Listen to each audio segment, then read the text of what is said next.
Hello everyone, welcome back to my channel learn with Ruchi. आज हम लोग क्लास 5th मनी में से प्रॉफिट एंड लॉस करेंगे। बट प्रॉफिट एंड लॉस समझने के लिए हमें कॉस्ट प्राइस और सेलिंग प्राइस का समझना ज़रूरी है। तो प्रॉफिट एंड लॉस करने से पहले हम इनके बारे में समझ लेते हैं कि what is cost price and what is selling price. तो before starting my video I want to request you कि अगर आप मेरे चैनल पे नए हैं, चैनल सब्सक्राइब नहीं किया है, तो प्लीज़ चैनल सब्सक्राइब कर दीजिए बिकॉज मुझे सब्सक्राइबर्स की ज़रूरत है। एंड वीडियो पसंद आए तो लाइक एंड शेयर ज़रूर कीजिएगा एंड कमेंट करके बताइएगा प्लीज़ वीडियो कैसी लगी। तो लेट्स स्टार्ट। कॉस्ट प्राइस को हम CP भी लिखते हैं। The price at which a shopkeeper buys articles from a wholesale market is known as cost price. मतलब हम शॉप पे जाते हैं बट शॉपकीपर ने जो सामान लिया है वो कहाँ से लिया होगा? वो होलसेल मार्केट से लिया होगा। होलसेल मार्केट क्या होती है? जहाँ पे चीज़ें बल्क में मिलती है। वहाँ पे आपको एक दो आइटम नहीं मिलेगा, वहाँ पे आपको पूरा पैकेट लेना पड़ेगा या डजन्स के हिसाब से लेना पड़ेगा। तो बल्क में जहाँ से चीज़ें लेके आते हैं वो शॉपकीपर्स लेके आते हैं, तो वो उनके लिए प्राइस जो होता है वो कॉस्ट प्राइस होता है। अब शॉपकीपर क्या करते हैं? सामान लेके आते हैं, उसके बाद वो सामान अपनी शॉप में बेचते हैं। ठीक है, तो वो जो सामान अपनी शॉप में बेचते हैं जिस रेट के ऊपर, उसको हम सेलिंग प्राइस बोलते हैं। ठीक है, तो सेलिंग प्राइस क्या होगा? The price at which a shopkeeper sells articles to his customers. जो अपने कस्टमर्स को जिस प्राइस पे वो सामान बेचते हैं वो सेलिंग प्राइस होता है। फॉर एग्जाम्पल ऐसे ले लेते हैं कि मान लीजिए आपने कोई एक पेन खरीदा मार्केट से 10 रुपीज़ का, तो that is cost price for you. आपको 10 रुपये का पड़ा, लेकिन आपने आगे किसी और को बेच दिया वो पेन 12 रुपीज़ का, तो वो जो 12 रुपीज़ हो गए वो सेलिंग प्राइस हो गया उस पेन का। और कॉस्ट प्राइस क्या हुआ पेन का? 10 रुपीज़। राइट, तो cost price and selling price आपको समझ में आ गया। अब हम लोग नेक्स्ट प्रॉफिट एंड लॉस करते हैं। Now we will do profit and loss. अभी जैसे मैंने आपको बताया था कॉस्ट प्राइस की शॉर्ट फॉर्म होती है CP, इसी तरीके से सेलिंग प्राइस की शॉर्ट फॉर्म होती है SP, राइट, सेलिंग प्राइस। तो अब मैं आपको प्रॉफिट एंड लॉस का कॉन्सेप्ट समझाती हूँ। मान लीजिए आपने कोई एक चीज़ ली 100 रुपीज़ की, कोई बुक ली शॉपकीपर से या शॉप से, तो that is cost price of the book. 100 rupees ले लिया, लेकिन आपने वो आगे बुक या कोई भी आइटम जो आपने परचेज किया है उसका सेलिंग प्राइस, मतलब कि आगे आपने उसको बेच दिया 110 रुपीज़ का। या ऐसे बोल सकते हैं कि शॉपकीपर को एक बुक 100 रुपीज़ की पड़ी, ठीक है, होलसेल मार्केट से, लेकिन सेलिंग प्राइस आगे उसने उस बुक को 110 रुपीज़ का बेच दिया।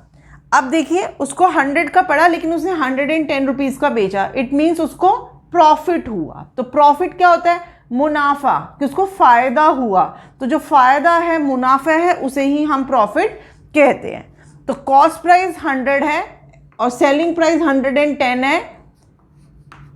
तो अब हम लिखेंगे इफ SP, अगर SP selling price is greater, ये ग्रेटर का sign, is greater than CP, अगर SP बड़ा है कॉस्ट प्राइस से, तो हमें क्या होता है? प्रॉफिट होता है हमें उस केस में। और प्रॉफिट निकालते क्या है? प्रॉफिट निकालने का फायदा फॉर्मूला क्या है? इसमें से बड़ा कौन सा है? SP। तो SP में से CP हम माइनस कर देंगे, तो ये हमारा फॉर्मूला आ जाएगा प्रॉफिट का। राइट, अब दूसरा केस हम लेते हैं। अगर हमें या शॉपकीपर को कॉस्ट प्राइस पड़ा है बुक का 100 रुपीज़ और वो बुक उसने सेलिंग प्राइस, उसने बुक की रखी 90 रुपीज़ रखी, या मीन्स उसको देनी पड़ गई 90 रुपीज़ में। ठीक है, क्योंकि 100 रुपीज़ में मान लीजिए कोई ले नहीं रहा था, तो उसको 90 रुपीज़ में देनी पड़ गई। अब उसने खरीदी तो ज़्यादा में लेकिन बेची उसने कम में, तो उसको क्या हो गया? लॉस हो गया। इस केस में लॉस होता है। कब लॉस होता है? इफ SP जो है that is smaller than CP। ठीक है, जब SP जो है कम होगा CP से, तो उस केस में क्या हो जाएगा, लॉस हो जाएगा। और लॉस निकालने का फॉर्मूला क्या होगा, जो चीज बड़ी है सीपी। अब इस केस में सीपी बड़ा है तो सीपी आगे, सीपी माइनस एसपी, ये हमारा हो गया लॉस का फॉर्मूला, राइट। तो जब भी आपको प्रॉफिट एंड लॉस निकालने को बोला जाएगा आप ये फॉर्मूलेज यूज करके निकालेंगे। अब हम प्रॉफिट एंड लॉस के फॉर्मूलेज को यूज करके 2 एग्जाम्पल प्रॉब्लम्स में आपको करा देती हूँ, जिससे कि आपको ये कॉन्सेप्ट बिल्कुल अच्छे से क्लियर हो जाएगा। Mister Khanna bought a radio for ₹1690 and later sold it for ₹1620. Find his profit और लॉस। अब हमें बताना है कि उसको प्रॉफिट हुआ कि लॉस हुआ मिस्टर खन्ना को, और हमें निकालना है कि प्रॉफिट क्या है या लॉस कितना है। तो अब मिस्टर खन्ना बॉट मतलब उन्होंने खरीदा मतलब cost price of the radio, right. Bought खरीदा, इट मीन्स रेडियो की कॉस्ट प्राइस है 1690। तो हम कैसे लिखेंगे, कॉस्ट प्राइस, आप शॉर्ट फॉर्म लिख सकते हैं, राइट। सीपी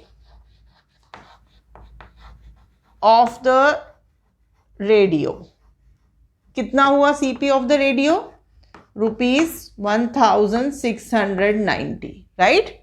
अब and later sold it for, sold मतलब बाद में उन्होंने उसको बेच दिया, कितने का बेचा, 1620 का। तो अब क्या हुआ, selling price of the radio कितना हुआ, ₹1620, राइट। अब आपको ये देखना है कि सीपी बड़ा है कि एसपी बड़ा है। अब इस केस में क्या है, सीपी इज बिग, ठीक है, वो बड़ा है 1690। तो अब हम क्या लिखेंगे, CP is greater then SP. जब सीपी बड़ा होता है एसपी से, अभी हमने लास्ट डिस्कस किया, जब सीपी बड़ा होता है एसपी से तो इट मीन्स क्या होता है, लॉस होता है उस केस में। अब आप लॉस का फॉर्मूला लगा दीजिए, लॉस क्या होगा, सीपी माइनस एसपी। तो सीपी कितना है, ₹1690 माइनस ₹1620, ठीक है। अब माइनस करेंगे तो आंसर कितना निकल जाएगा हमारा, ₹70।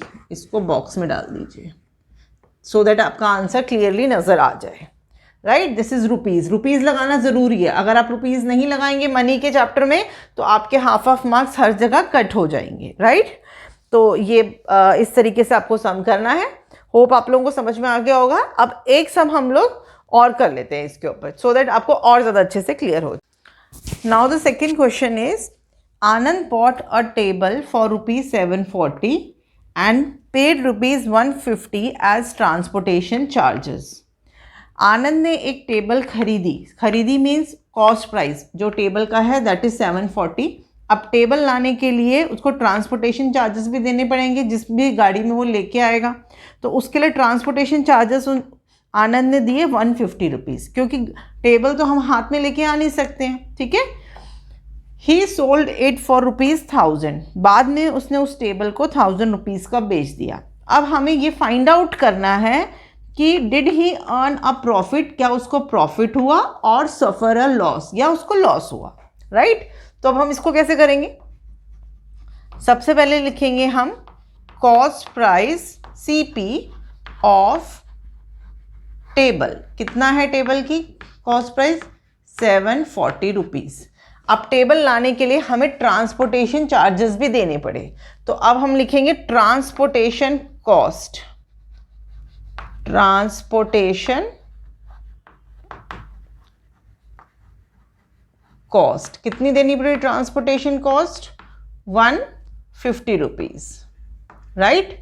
इट मीन्स जो टेबल की टोटल कॉस्ट हो गई है, एक्चुअल कॉस्ट प्राइस हो गई है, वो कितनी हो गई, अब actual cost price of table. अब हम जो ये टेबल की कॉस्ट थी ₹740, इसके अंदर हम ऐड कर देंगे ट्रांसपोर्टेशन चार्जेस। तो ये वाला एग्जाम्पल लेने का मेरा पर्पस ये था कि मैं आप लोगों को ये बताना चाहती थी कि ट्रांसपोर्टेशन चार्जेस जो होते हैं वो हमेशा सीपी में ऐड किए जाते हैं और उसके बाद हम एक्चुअल सीपी निकालते हैं उस आइटम का। तो एक्चुअल सीपी ऑफ टेबल कितना हो गया 740 प्लस 150, तो कितना आ जाएगा रुपीज़ 890 या 890 रुपीज़ हमारी टेबल की एक्चुअल कॉस्ट प्राइस हो गई। अब उसने बेची कितने की 1000 रुपीज़ की। तो अब हम लिखेंगे selling price of table that is rupees 1000। अब इस केस में क्या है, सेलिंग प्राइस ज़्यादा है 1000 और जो कॉस्ट प्राइस था 890 रुपीज़ है। तो selling price is greater then cost price. जब सेलिंग प्राइस बड़ा होता है कॉस्ट प्राइस से तो उस केस में हमें क्या होता है प्रॉफिट। अभी हमने प्रॉफिट और लॉस का फॉर्मूला किया था उसमें समझा था। उसके बाद हम लगाएंगे दिस इम्प्लाइज, ये इम्प्लाइज का साइन होता है, इसका मतलब उसको प्रॉफिट हुआ। तो प्रॉफिट कितने का हुआ, एसपी माइनस सीपी, राइट। तो अब हम लिखेंगे एसपी कितना है 1000, सीपी कितना है 890, ठीक है। तो अब प्रॉफिट कितना आ गया 110 रुपीज़। जब आप माइनस करेंगे, ये माइनस करके आप 110 दिखाएंगे, इसको बॉक्स में डाल दीजिए और एंड में लिख दीजिए ही earns a profit of rupees 110, right. तो होप आप लोगों को ये एग्जाम्पल समझ में आ गया होगा। अब हम लोग कुछ ऐसे फॉर्मूलेस जानते, मतलब मैं आपको बताती हूँ जिसके अंदर आपको एसपी या सीपी निकालने को आएगा, राइट। तो नेक्स्ट में अब आपको वो करा देती हूँ। अब मैं आप लोगों को एसपी एंड सीपी निकालना बताऊंगी, ठीक है। आपको ऐसे भी सम्स आ सकते हैं कि आपको प्रॉफिट दे रखा होगा एंड आपको सीपी दे रखा होगा, एसपी निकालना होगा, या लॉस दे रखा होगा, सीपी दे रखा होगा और एसपी निकालना होगा। तो वो हम कैसे निकालेंगे, इस केस में यहाँ पे मैंने लिखा है to find SP and to find CP, ठीक है। इधर हम एसपी निकालना सीखेंगे, इधर सीपी निकालना सीखेंगे। सेम बेसिक फॉर्मूला वही रहेगा प्रॉफिट और लॉस का जो भी हमने पीछे किया। अब एसपी निकालने को जब आएगा when there is a profit, जब प्रॉफिट होगा। जब प्रॉफिट होगा तो प्रॉफिट का फॉर्मूला क्या होता है एसपी माइनस सीपी, एसपी बड़ा होता है, ठीक है। तो उस केस में आप एसपी कैसे निकालेंगे, कॉस्ट प्राइस के अंदर प्रॉफिट ऐड कर दीजिए। तो ये फॉर्मूला हो गया एसपी का। When there is a loss, जब लॉस होगा तो लॉस क्या होता है सीपी माइनस एसपी। तो उस केस के अंदर आप एसपी कैसे निकालेंगे, सीपी माइनस लॉस, ठीक है। उसमें से आप क्या करेंगे, कॉस्ट प्राइस में से लॉस माइनस कर देंगे तो आपका एसपी आ जाएगा। तो बेसिकली आपको ये फॉर्मूला और ये फॉर्मूला लर्न करना है जब आपको एसपी निकालना होगा, ठीक है। प्रॉफिट के केस में आप ये वाला फॉर्मूला लगाएंगे, लॉस के केस में आप एसपी में ये वाला फॉर्मूला लगाएंगे। सिंपल सी बात है, आप ये बाय हार्ट कर लीजिए, दैट्स इट। अब to find SP when there is a profit, तो प्रॉफिट सीपी का फॉर्मूला कैसे निकालेंगे, एसपी माइनस प्रॉफिट, एसपी में से प्रॉफिट माइनस कर देंगे तो सीपी निकल जाएगा। And when there is a loss, जब लॉस होगा तो सीपी कैसे निकालेंगे, एसपी में प्लस लॉस कर देंगे तो हमारा सीपी आ जाएगा। तो बस आपको ये 4 फॉर्मूले यूज़ करने हैं जो कि आप डायरेक्टली सम में यूज़ कर देंगे, आपको और कुछ नहीं करना। मैंने सिर्फ ये आपको समझाने के लिए लिखा है। 1, 2, 3 एंड 4 ये फॉर्मूलेज आप लर्न कर लीजिए एंड हम सम कर सकते हैं। तो इससे रिलेटेड मैं आपको एक सम करा देती हूँ सो दैट आपको आइडिया हो जाएगा आपको किस तरीके से सम आएगा और आपको उसको किस तरीके से करना है, राइट। तो ये फॉर्मूलेज आप कहीं लिख लीजिएगा और उसको लर्न कर लीजिएगा। Now the some is find the SP if CP cost price is ₹500 and profit is ₹20, right. तो इस तरीके का सम आ सकता है जब आपको एसपी निकालना है, सीपी दे रखा है एंड प्रॉफिट दे रखा है। तो अब आपको जो अभी मैंने 4 फॉर्मूलेज आपको बताए उसमें से आपको कोई फॉर्मूला यूज करना है। अब आप देख लीजिए एसपी निकालने के लिए जब प्रॉफिट होगा तब कौन सा फॉर्मूला बताया था मैंने आपको बताया था SP equals to CP plus profit, right. तो ये वाला अब हम फॉर्मूला यूज़ करेंगे SP निकालने के लिए, CP प्लस प्रॉफिट। अब कॉस्ट प्राइस कितना दे रखा है, ₹500 प्लस प्रॉफिट कितना दे रखा है, ₹20। तो SP कितना आ जाएगा, 520। इसको बॉक्स में डाल दीजिए, ठीक है, ये SP निकल गया, दैट्स इट। तो इसी तरीके से आपको और भी सम आ सकते हैं। जब CP निकालना हो, लॉस दे रखा हो, तो लॉस वाला फॉर्मूला यूज़ कीजिए, प्रॉफिट दे रखा है तो प्रॉफिट वाला यूज़ कीजिए। बस वो 4 फॉर्मूलेज आप लर्न कर लीजिए, राइट। तो होप ये वीडियो आपको समझ में आई होगी, एंड प्रॉफिट और लॉस में जो भी आपको कोई डाउट्स होंगे तो अच्छे से समझ में आ गया होगा। तो प्लीज़ मेरी वीडियो को लाइक शेयर ज़रूर कीजिएगा, एंड मेरे चैनल को सब्सक्राइब प्लीज़ कर दीजिए, एंड कमेंट करके ज़रूर बताइएगा कि आपको वीडियो कैसी लगी। तो thank you very much, take care, bye.